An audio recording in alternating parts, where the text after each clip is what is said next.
Financial markets में एक volatility देखी जा रही है और भारत में भी सर शार्प इरोजन देखा गया है इन्वेस्टर वेल्थ में।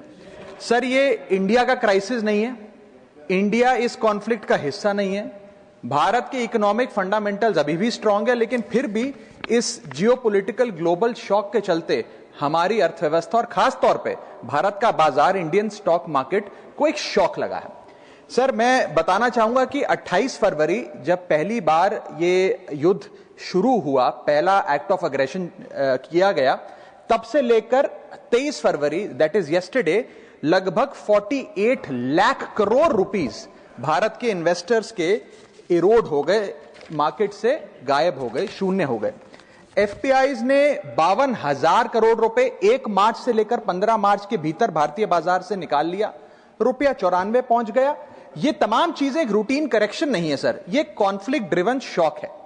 मेरी चिंता है सर कि भारत में लगभग 13.5 करोड़ इन्वेस्टर्स हैं जो लगभग 21 करोड़ डीमैट अकाउंट्स के माध्यम से निवेश करते हैं, और खास तौर पे इस वर्ग में SIP investor, first time retail participant, salaried middle class और रिटायरीज जो लॉन्ग टर्म सेविंग्स के लिए निवेश करते हैं, उनकी चिंता है जो मैं सदन में व्यक्त करना चाहता हूं। सर वेस्ट एशिया की जो जंग है वो हमारी जंग नहीं है, लेकिन उसके शॉक भारतीय बाजार में देखे गए।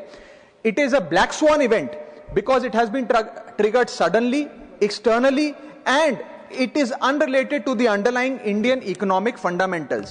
But sir, Bharat may not be failing, but India is certainly being hit by this shock.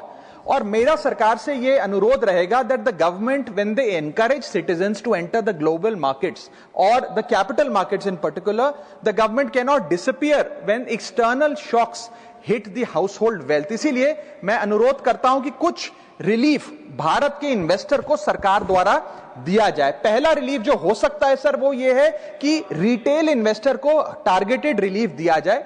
आज जब भारत का कोई इन्वेस्टर बाजार में शेयर खरीदता है, रिटेल इन्वेस्टर, तो उसे ब्रोकरेज, एसटीटी, एक्सचेंज चार्जेस, इस सर्विस चार्ज पर जीएसटी और स्टैंप ड्यूटी देना पड़ता है, और ये सब जूझने के बाद यदि मुनाफा होता है तो 20% short term capital gain tax और 12.5% long term capital gain tax लगता है। अगर कोई लिमिटेड ट्रांजैक्शन कॉस्ट पे रिलीफ सरकार दे तो इन्वेस्टर सेंटिमेंट बूस्ट हो सकता है। I am not asking for market populism sir, I am asking for targeted investor protection.